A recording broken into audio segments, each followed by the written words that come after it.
Hola amigos de la República, hoy estamos con el Procurador General del Estado, Daniel Soria, con quien vamos a conversar sobre recientes noticias que tienen vinculación directa con su cargo y con la actualidad del país, por cierto. Procurador, bienvenido, muchas gracias por aceptar la entrevista con la República.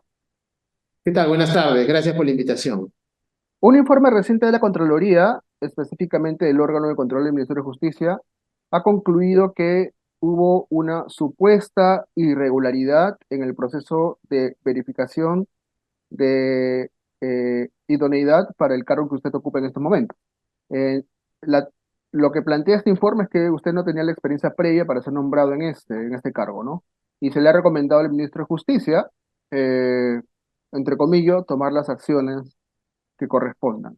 Eh, Antes de pasar al fondo del informe, quería hacerle esta pregunta. ¿Cree que hay una motivación política detrás de este informe? ¿Qué me respondería?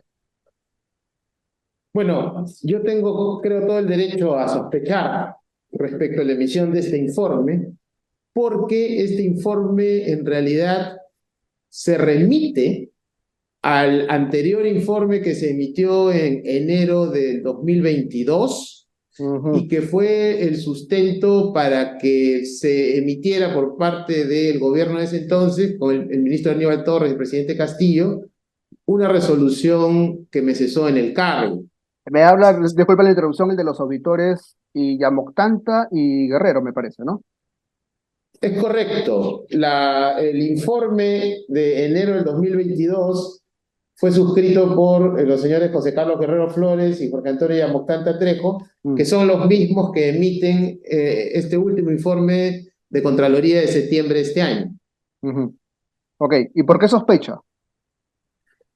Porque el primer informe se ubica en una sospechosa línea de tiempo que empieza con la denuncia que formulamos contra el expresidente Castillo por el caso Puente Tarata el 17 de diciembre de 2022, ¿no? Luego el 4 de enero del 2023, la fiscal de la Nación abre investigación preliminar. Al día siguiente, el ministro Aníbal Torres públicamente señala que yo no cumplo uno de los requisitos legales para ser procurador, Lo luego retiran. de haberse, Mm. luego de haberse reunido el día anterior con el abogado del presidente, el señor Pachas. El día 31 de enero se publica en redes sociales el informe de Contraloría, el 31, y al día siguiente, en la noche, en una edición extraordinaria del programa se dispone mi cese, ¿no? Entonces, Exacto. el tema es de que este informe eh, se dirige a Aníbal Torres y él lo que dispone es que en aplicación del mismo se haga la resolución de cese. Si bien es cierto, el informe no es mencionado en la resolución, si usted solicita por transparencia toda la documentación que sustentó la resolución de cese, usted encontrará ahí un oficio del ministro Aníbal Torres ordenando la emisión de la resolución en base al informe de auditoría. Pero Entonces, ese aparentemente, informe ya se ejecutó, pero esa resolución fue impugnada en un proceso de amparo que ha concluido en segunda instancia con una sentencia a favor de mi demanda y su reposición, por cierto. Ahora, y la eh, reposición. ¿por qué es importante recordar estos episodios para entender lo que está ocurriendo ahora? Esa es un poco mi pregunta, ¿no? Y la respuesta es la siguiente, porque en el informe de septiembre del 2023, el último, Le llamo Octante y Guerrero. se remiten al informe anterior, porque este informe lo que tenía que hacer era verificar que yo cumplía los requisitos de una ley posterior, que es la ley 31.419, ya conocida como la ley de idoneidad. Esta es una ley que establece requisitos adicionales a los requisitos que las leyes establecen para cada cargo público. Esta ley fue emitida en enero del 2022 y originalmente solo se aplicaba a funcionarios de confianza. Posteriormente, este año, en marzo del 2023, se emite el decreto legislativo 1544, donde amplía la aplicación de esta ley a cargos de remoción regulada, como el mío. ¿Qué Ujú. quiere decir remoción regulada? Por una falta Remoción grave. solo por causas establecidas en la ley, faltas graves. Ujú. Entonces, ¿Cuáles eran esos requisitos adicionales? Contar con formación superior completa, que cuento, soy abogado y tengo una maestría en ciencia política, 8 años de experiencia general laboral, yo he acreditado más de 24 años, y 5 años de experiencia específica en puestos o cargos directivos en sector público o privado, donde yo acredité 17 años como directivo en el sector privado, más los 2 años que ya tenía como procurador general, porque este decreto legislativo es de marzo del 2023 y se tiene que aplicar a las situaciones vigentes a marzo del 2023. Claro, no es retroactivo. Ahora, ¿en dónde estaría Ahora, entonces el problema en su exacto. caso? Ahora, la Oficina de Recursos Humanos de la Procuraduría General del Estado, pero sobre todo la Oficina de Recursos Humanos del Ministerio de Justicia, emitieron sendos informes concluyendo que yo sí cumplía los requisitos de la ley de idoneidad. Sin embargo, en el informe de Contraloría del mes pasado, a propósito de una denuncia ciudadana que se presentó, donde se señala un supuesto contubernio con las personas que hicieron estos informes para que falsearan la verdad, la Contraloría inicia esta acción de oficio posterior. Y no solo se pronuncia sobre la ley de idoneidad, donde incluso no reconoce mis 2 años de procurador general, aplicando por ende la ley de manera retroactiva, sino sobre todo señala que esta evaluación se debió haber hecho a la luz del informe del año de enero del 2022. 2022. Ok. Entonces lo que está haciendo este informe es resucitar el Un informe informe anterior que había sido revertido además. que ya había sido ejecutado por el ministro Aníbal Torres, pero que fue revertido por una sentencia de amparo que es cosa juzgada en este momento. Entiendo. Ahora, cuando yo le pregunto si usted sospecha de algún tipo de motivación política, me dice que sí. Ahora, ¿motivación política de quién? Bueno, lo que sucede es que nosotros en la Procuraduría, cumpliendo nuestro mandato y trabajando de manera autónoma, tenemos una amplia gama de denuncias e investigaciones fiscales en las que hemos ingresado sobre altos funcionarios de una amplia gama, congresistas, la investigación a la presidenta, al premier, presidente del Congreso, defensor del pueblo, etcétera, donde nosotros estamos participando en las diligencias y donde nosotros estamos haciendo valer nuestro derecho a poder interrogar a los testigos y poder nosotros plantear las preguntas que consideramos adecuadas, ¿no? Entonces, esto no se trata de una institución, la Procuraduría entonces no es una institución que tiene fines políticos o de persecución política de alguien, sino es una institución que trata de trabajar y quiere trabajar y lo hace de manera técnica,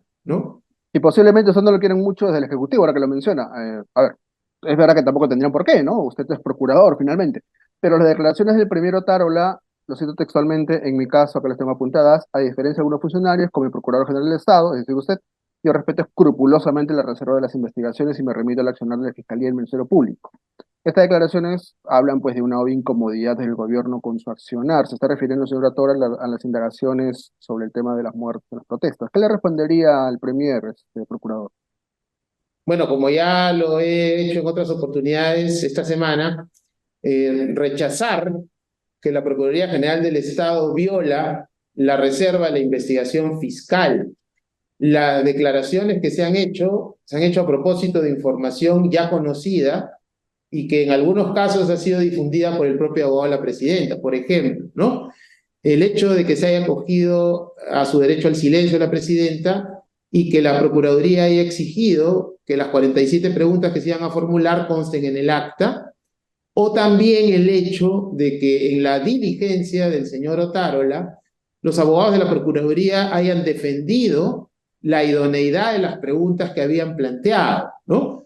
Finalmente, debemos recordar que quien decide qué preguntas se acogen y cuáles eventualmente no se acogen es el fiscal que está a cargo de la investigación. Y si hay algún abogado que traspasa los límites y comete alguna falta dentro de la diligencia, el fiscal usualmente lo que hace es llamar la atención y esa llamada de atención consta en acta.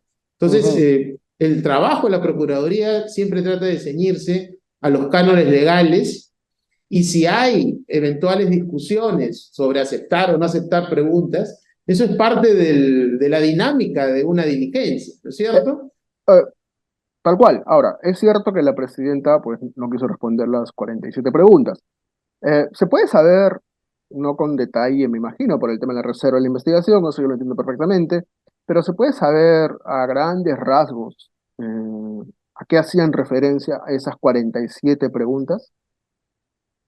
Bueno, en realidad, a nivel general podría decir solamente que las preguntas formuladas, tanto en esa diligencia como en las otras, recuerde Ah, usted que nos aceptaron el pedido de 40 testigos adicionales. ajá. Todas esas preguntas tratan de conseguir de manera integral la verdad sobre los hechos, a fin de que la fiscalía pueda llegar a una conclusión sobre ellos y eventualmente, por ejemplo, formular una denuncia constitucional Mm, por los 3 delitos imputados, por 2, por 1, o quizás, si no tiene convicción suficiente, archiva la denuncia, archivarlo. ¿no? Entonces, lo que quiero decir es que no puedo dar un detalle de lo que se preguntó. Yo entiendo. Las preguntas siempre están orientadas a buscar la verdad de los hechos imputados, Entiendo. ¿no? Vuelvo después sobre el tema de la posible acusación constitucional porque también me interesa. Pero quería preguntarle lo siguiente. Si la presidenta no respondió estas 47 preguntas que su despacho tenía preparadas a través de sus representantes, los dos representantes que estuvieron en la diligencia, ¿cuál sería el aporte de la Procuraduría General del Estado a estas investigaciones, el procurador Soria? Yo diría que el aporte se da al haber trazado una estrategia donde primero hemos identificado a las personas relevantes para dar un testimonio en función de los hechos acaecidos y en segundo lugar para realizar las interrogantes puntuales y necesarias que se necesitan para poder obtener con la respuesta de los interrogados elementos que nos lleven a saber qué pasó, cuál es la verdad de los hechos, ¿no es cierto? Y además, ya que usted habla de aportes, recordará que al inicio no se nos permitió participar y nosotros presentamos una tutela de derecho ante la Corte Suprema, que la ganamos Mm, y ha quedado ya establecido por esa decisión que la Procuraduría General del Estado, como abogada de una de de los agraviados que es el Estado, y los abogados de las víctimas también, tienen derecho a participar en estas diligencias. Este es otro aporte que también yo resaltaría. ¿Usted cree que hay interés de parte del Ejecutivo, no menciono nombres, pero de parte del Ejecutivo, de retirarlo del cargo por estas indagaciones, por estos aportes de la Procuraduría General del Estado? ¿Es usted una persona incómoda, considera usted, para el Ejecutivo en ese tema? Bueno, yo lo que percibo es una suerte de déjà vu, ¿no es cierto?, de algo que ya ha sucedido tal cual con todos los actos previos, y por lo tanto, como le dije al inicio, tengo todo el derecho a establecer algunas sospechas. Lamentablemente no puedo decir, porque lo desconozco, quisiera saber cuál es el origen de todas estas acciones. Ujú.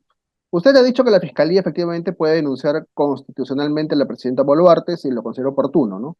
También se puede archivar la investigación, por cierto. Ah, ahora, hay una discusión pendiente y es que, de acuerdo con el artículo 116 de la Constitución, las causales para una denuncia constitucional son muy específicas. Alguna de las causales en las que podría estar, y lo digo incondicional, podría estar involucrada la presidenta Boluarte, calzan con los causales especificados en el artículo 117. ¿Qué me responde, procurador? Y desde el punto de vista literal de lo que dice el 117, no, ninguna de Ujú. las causales.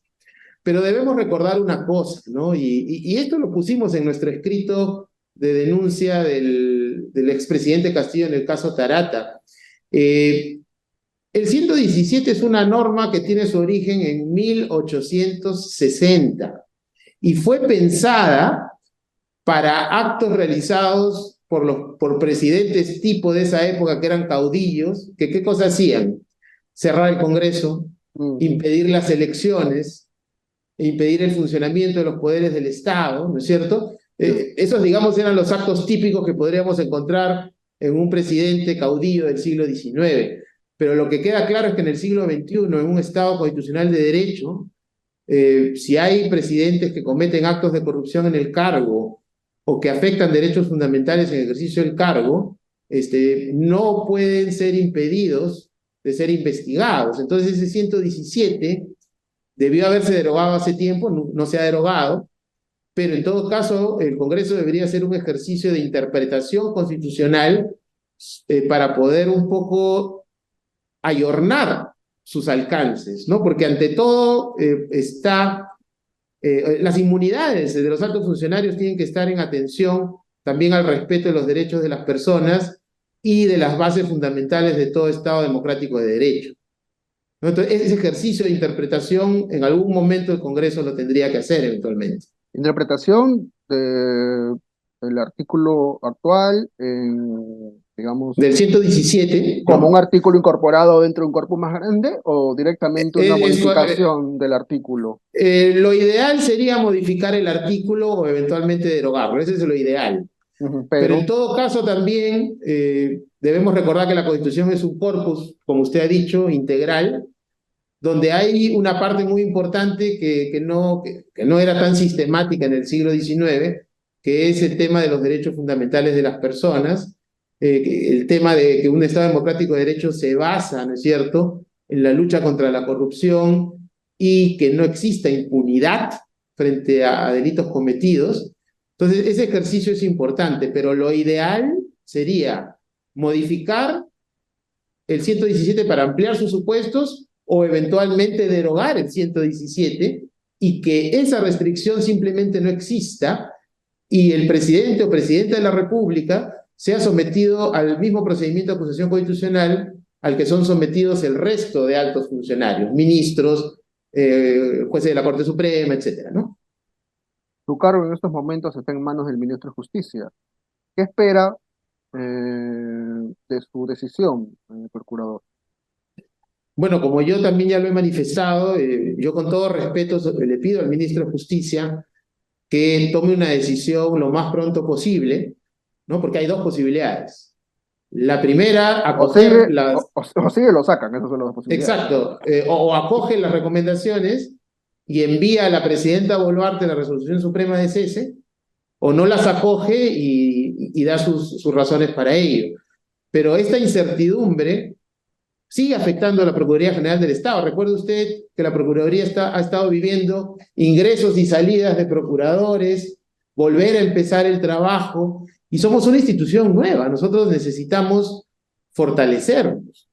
Estabilidad. Y estas situaciones no abonan a ese fortalecimiento.